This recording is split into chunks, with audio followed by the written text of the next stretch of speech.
Excuse me. So I've been watching this channel called Midwest Cleaning Magic, and it's run by a dude who is I think he's maybe like 15 years older than me.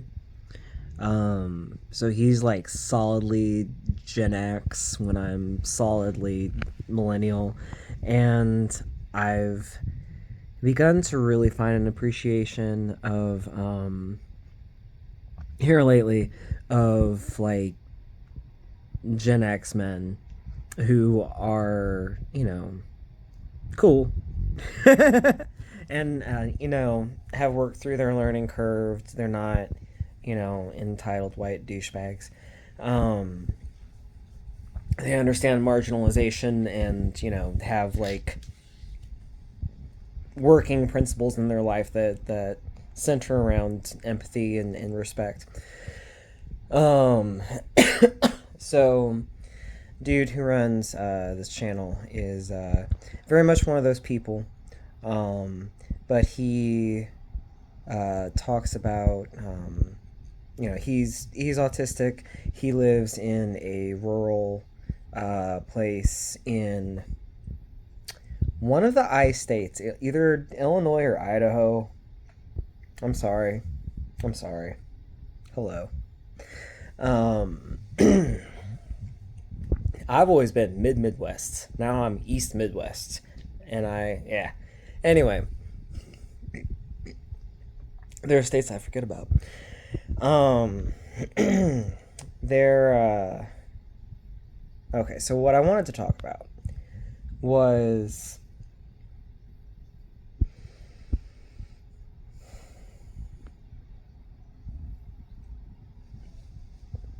I've always understood this to be true for myself. Um,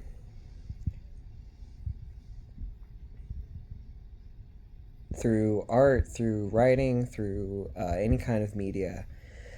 Um, there are things that, a creator can leave for somebody that's going to mean something very specific to someone some other time, some other place. And like that makes creating really valuable and important in my mind, because there are a lot of times, especially when I was younger, that I felt very genuinely isolated. Not socially isolated like what I've been dealing with the last 2-3 years, but more like I mean, I was a 90s kid in a rural place. I'm older than the internet. and and I'm autistic and trans, um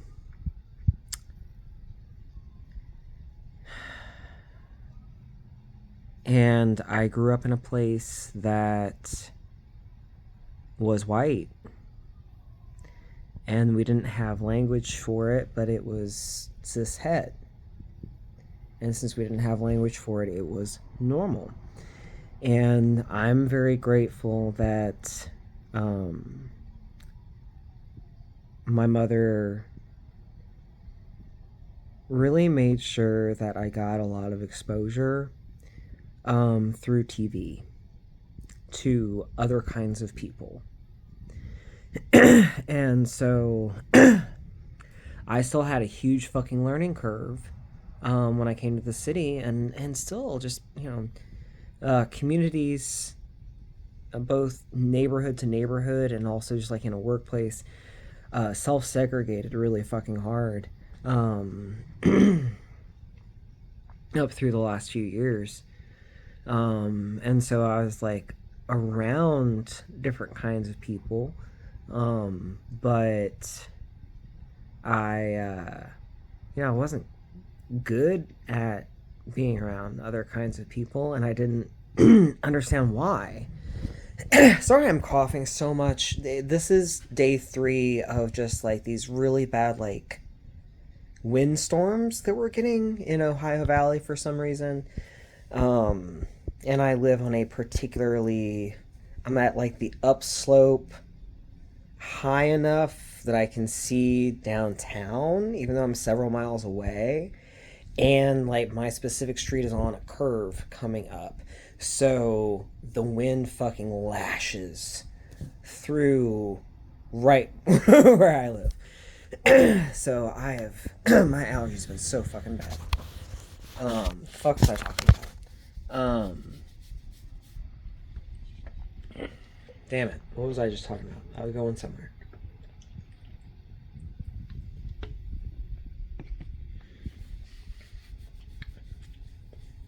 I'll probably remember later. Anyway, the main reason that I flipped on the recording to talk was, I was talking about like where I was coming from. So, white. I didn't learn how to like, integrate and start like understanding my learning curve as a white person and especially as a white male, until like 2021.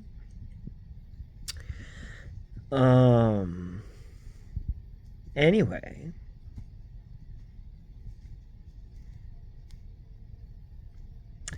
what I'd wanted to talk about was,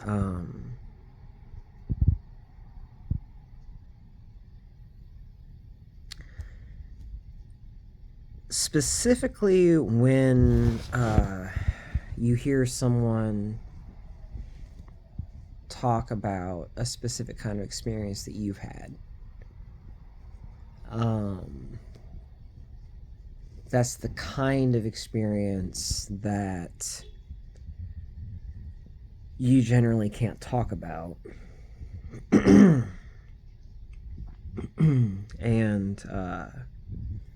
And however they talk about it, especially if it's any kind of calm, whether it's just matter of fact or whether it's in humor, because I watch a ton of stand-up comedy, right?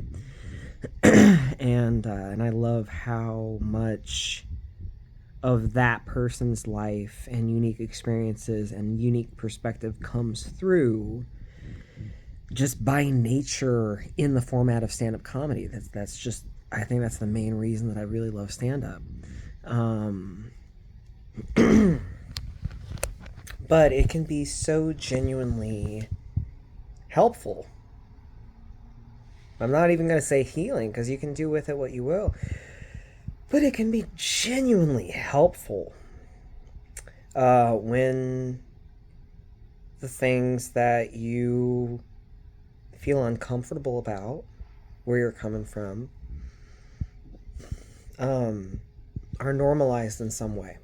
It can make a huge difference. So,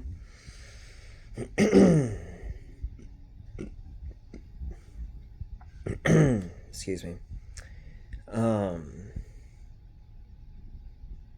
I considered sharing 3 memories. And I think one of them is still just, I don't talk about that. But one of these memories, I had just made a comment on one of Midwest Cleaning Magic Dude's video, sharing some background. And so that memory was kind of on my mind, because I had mentioned in the comment, it's like, and XYZ, and like that wasn't a memory that I could stomach for a couple of decades. And it was helpful that it was something that this guy was encountering on one of his cleanouts.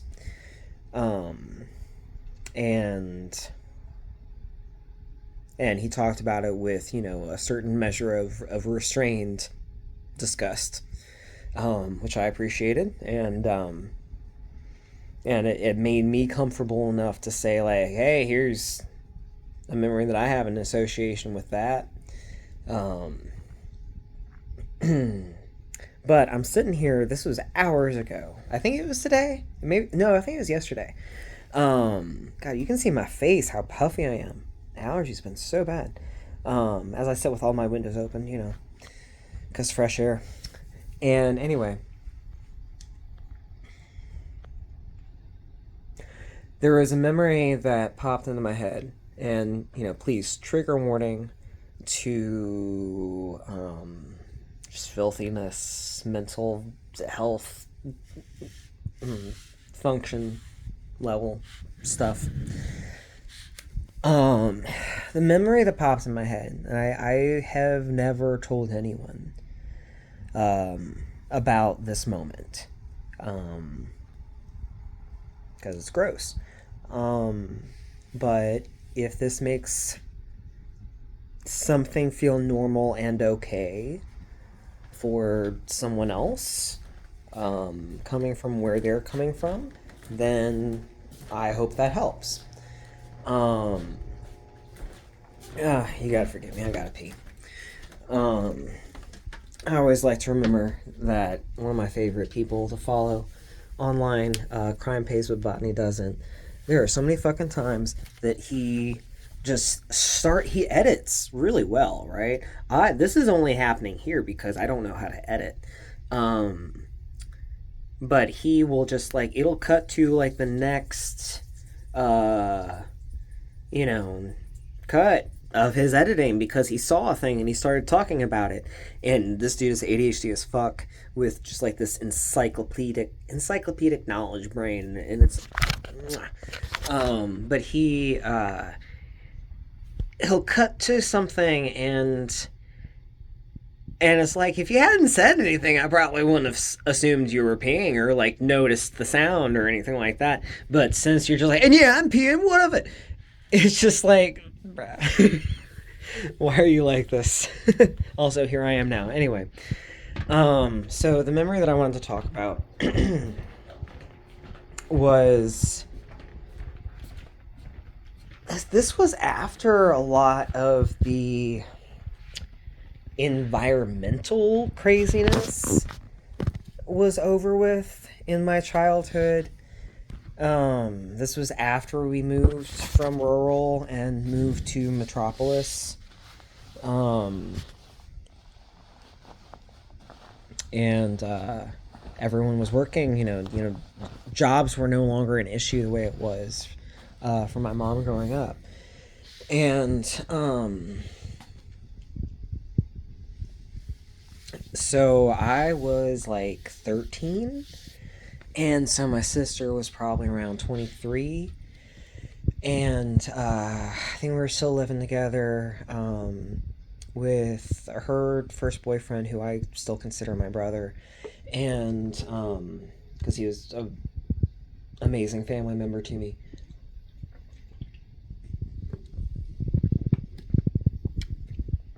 So those two and my mom and me were in a place in our first apartment in the metropolis, and and so everyone was working, and so like, it was the first time that like,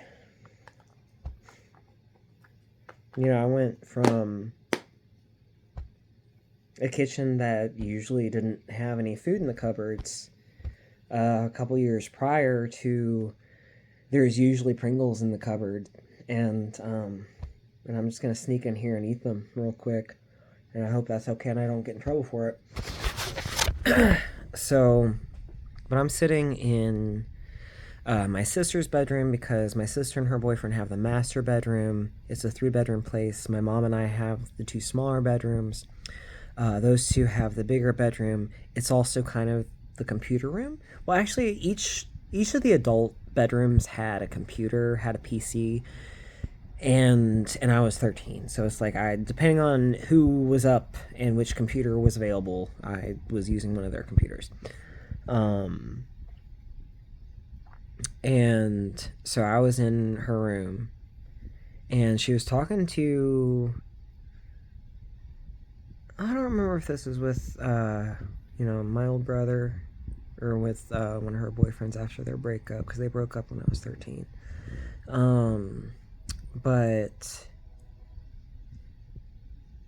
We had a couple cats and a dog, I think, at that point. And I'm gonna only have time for this one memory. I don't have enough storage on my phone. I rambled too much at the beginning. Thank you for sitting through it. If you're still here, um, my sister was talking to her partner, and she was like getting dressed or whatever, and she was walking around in the bedroom while they were talking, and it was just normal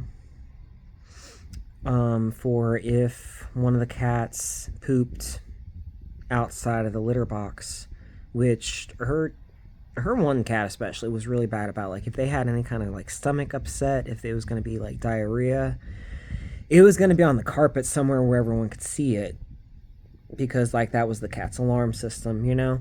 But the normal response to that is to clean it up as soon as you fucking see it, and deep clean the fucking carpet, and you know. But so it was dried on. It was like half dry, you know, and it'd been there for a minute. But like my sister was also bad about just kind of like, you know, there was just laundry strewn on the floor. I've never been that person. I've never been that person with laundry. But there was laundry strewn across the floor. So there was a bra on the floor, and it was so close to that poop pile. And my sister's like kind of pacing, going back and forth, talking to her partner about something, and she puts her heel down on the bra, and I'm just like, oh. And then the heel moves while she's kind of standing there talking, and it touches the poop pile. I'm just like, it was one of those moments that I'm just like, why am I here? Why is this my life? Why? Anyway, like I say, it took me until my early to mid 30s before I understood how to keep a clean house and how it involves consistency. And I know that sounds really simple, but like that breaks down to like actualities of what needs to happen once a week, what needs to happen once every couple months, and what needs to happen as soon as you see that it needs to happen, and having those prioritizations in your head, so that you know how to respond, and you do respond, and it's easy for you to respond given your how your brain works and what your energy level is like and what your workload is like. I get it, but anyway, weird memory. Anyone who listened this far, thank you for letting me share. Take care of yourselves and others.